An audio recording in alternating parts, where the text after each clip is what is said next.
सर्वसामान्यांच्या हक्काचा आवाज जागर जनस्थान।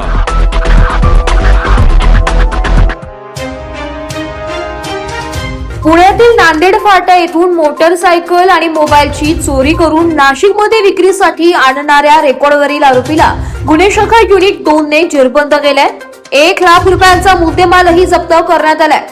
पोलीस आयुक्त संदीप कर्णिक, पोलीस उपायुक्त किरणकुमार चव्हाण आणि सहाय्यक पोलीस आयुक्त संदीप मिटके यांच्या आदेशानुसार गुन्हे शाखा युनिट 2 चे पथक मोटरसायकल चोरीच्या गुन्ह्यांचा तपास करत होते।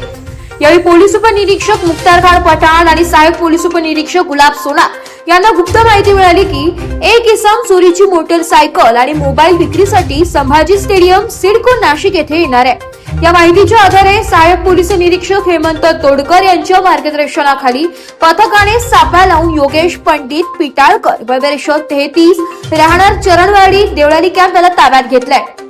चौकशीत त्याने सदरची HF डिलेक्स मोटरसायकल किंमत 75,000 आणि विवो कंपनीचा मोबाईल किंमत 25,000 हे पुण्यातील नांदेड फाटा सिंहगड रोड येथील गौरी एंटरप्राइजेस कंपनीतून चोरल्याची कबुली दिली आहे। एकूण 1 लाख रुपयांचा मुद्देमाल जप्त करण्यात आलाय।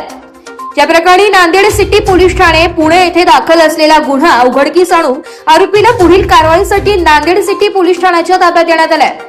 सदरची कामगिरी पोलीस आयुक्त संदीप कर्णिक, पोलीस उपायुक्त किरणकुमार चव्हाण, सहाय्यक पोलीस आयुक्त संदीप मिटके यांच्या मार्गदर्शनाखाली गुन्हे शाखा युनिट 2 चे प्रभारी अधिकारी सहाय्यक पोलीस निरीक्षक हेमंत तोडकर, सहाय्यक पोलीस निरीक्षक डॉक्टर समाधान हिरे, पोलीस उपनिरीक्षक मुख्तार खान पठाण, सहाय्यक पोलीस उपनिरीक्षक गुलाब सोनार, पोलीस हवालदार प्रदीप नन्नवरे, पोलीस अंमलदार संतोष सुपेकर, मनोज शिंदे, प्रवीण वानखेडे अशांनी केली आहे।